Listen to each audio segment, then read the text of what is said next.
President Muhammadu Buhari has backed out of a meeting with members of the House of Representatives. According to reports, the president was initially scheduled to meet with House members to take questions about his administration's handling of security, as widespread kidnapping, armed banditry, and Boko Haram deadly exploit heightened fears of a beleaguered national security leadership. Speaker Femi Gbajabiamila announced last week that the president had agreed to meet with the House in the wake of the horrific massacre of scores of farmers in Nigeria's war-ravaged Borno. The president's meeting with parliamentarians was scheduled for December 11th, during which he would be taking questions from enraged and mostly young lawmakers. But the meeting has now been called off, according to a presidential sources. Earlier on Tuesday, reports has it that some top allies of the president, led by Nasser El-Rufai, are taking on Mr. Gbajabiamila during an APC National Caucus meeting with the president. Multiple sources at the meeting said they accused the speaker of losing control of the House, saying he should not have agreed to let the president be railroaded into a meeting with all lawmakers to give accounts of his leadership amidst widespread chaos. The president was at the meeting, but he said nothing, which showed that he supported El-Rufai's scolding of the speaker. The cancellation would now allow the president to circumvent rendering accounts of handling of national security, especially his enduring defiance to sack service chiefs who are largely deemed incompetent. Oh my goodness. In the first place, you see, something is really wrong in Nassau Roku. Something is wrong. But whatever it is, they will never go scot-free. Because I see no reason why somebody, for you, you are supposed to be a servant. And that's why this woman, Chimamanda, said the president feels that he's too big to talk to the people. You know, tell me, if there's an election, and if there was supposed to be an election, you think this man will not go, even if he's dying? They will carry him, even if it will take them to put him on wheelbarrow. He will be going from places to go and campaign. You see the pride, the arrogance in him. And all of this put together is, is talking about incompetence. That is just the way it is. How can you can imagine? A lot of people are like, why must he, that they doubt if he would come. They doubt if it will come. And that was why this man quickly rushed down there to go and meet with him. And he announced it to us that he has agreed to come. What kind of rubbish is that? What kind of nonsense? He has agreed to come to do what? Yeah, must he agree to come? I don't know whether he went to go and pay homage to say, oh, I'm not the one that said it, please. Oh, maybe it is my colleagues that raised the whatever. And that was why he went there. In my opinion, that was why he went there. And they were not making us to be happy. Yes, the president had agreed to come. What kind of rubbish is that? If you talk, they will tell you, oh, Buhari, you can't be comparing, you can't be comparing. But when it comes to what will benefit them, they will not be mentioning US. Like Mohammed will be talking about this country, China. We'll be talking about UK, US.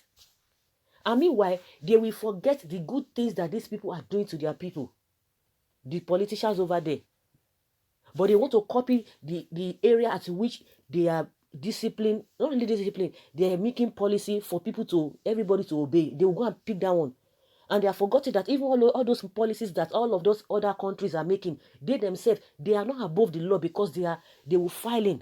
They don't say, oh, we have made law, it is just for the commoners, it's not for us. In all those countries, you don't see their public officials or officers, you don't see them flout laws. You don't see them misbehaving. We don't see indiscipline among them. But our own is a free fall. But they want to go and make example, citing examples here and there. Oh, this country, they are doing this, they are doing that. The reason why you see that those countries, their people are respecting them, because they know that the people who have put the law there, they themselves, they are not above the law. They lead by example. Not that they will say, you guys, you have to follow these rules and regulations, but we are not going to do that. It does not happen because respect, they say, is reciprocal. Because by the time those politicians in other countries, they put policies, they will follow it. They themselves, they will not flout it. So why is it that our own is different? You can imagine, but Jabiamila was telling us last week that the president had agreed that he's going to come. And must he agree in the first place? Must he even be invited?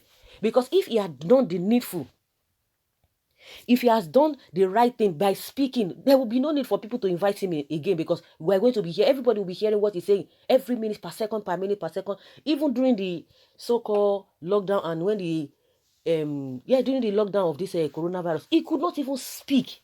The vice president could not even speak. Now they can't even speak. What is happening? The other day, Ezekwesili, the woman said something. They must test the mental capacity of this man. In my opinion, just the way it is, the mental capacity, something is wrong there. That is why they are avoiding. They don't want him to speak to anybody, because you are going to be asking him this, he will be saying another thing. Because I could see that during that 2019 presidential elections, when he was being interviewed by this woman Kadiari or what, when the vice president was all over him, he was the one. When the woman now said, "Let this man answer his questions. Why are you all over him? He's not a child. He's not a kid." We could see that they were asking him question A. He was asking question C. It was not just even, everything was not turning. Something is really wrong. It's really, really wrong. And when this woman called for investigation of his mental health, of his whatever, nobody said anything. Some people are saying, "Why is it that? Why is it that? Why are you talking like that?" But that is it. That is the truth. But that is the truth. Now they are now scolding Bajabia Mila. You can imagine the way these people, the way they reason. If you reason like people who do not have sense, everybody is not like that. Everybody is not an entity. Some people have said he's not going to come. Forget it. Some people have said that there's no way this man, even for him to even read speech, even if it is every day you want to be reading speech, he can't even be coming out every day. Every 4 months, somebody was making that analogy that it will take him 4 months before they will arrange, they will gather whatever for him to come and speak. But now it's like it's emboldened. Nothing can happen again. He does not even speak. He does not even the so-called speech they always write for him to come and speak with Nigerians. He's not even going to be doing that, because they know that there's nothing anybody can do. He's not looking for any vote from you people. You can imagine the arrogance. You can imagine the level of incompetence. Ordinary to speak or to talk to your people, it has become a problem. It's now something that Nigerians have to be crawling and telling him to talk. Of course, even if he comes, what is he going to say in the first place? But that's a respect you need to give to the people. That is what we are talking about. In this thing, whatever it is that they are covering, it will it will be exposed. You guys will never go scot-free. Buhari must not rule with his own discretion. He must honor the constitutional invitation of National Assembly. Yes, that is the way it is, but forget it. He's not going anywhere. He's not going anywhere. He just said that that's tension. Accountability is lacking in this administration. Everything, not only accountability, everything. I would have been surprised if the president appeared before the House of Representatives to answer questions on insecurity, since he prefers to read from a prepared speech. So guys, let's hear your opinion. Leave your comments below and let's have your take on this. Thank you.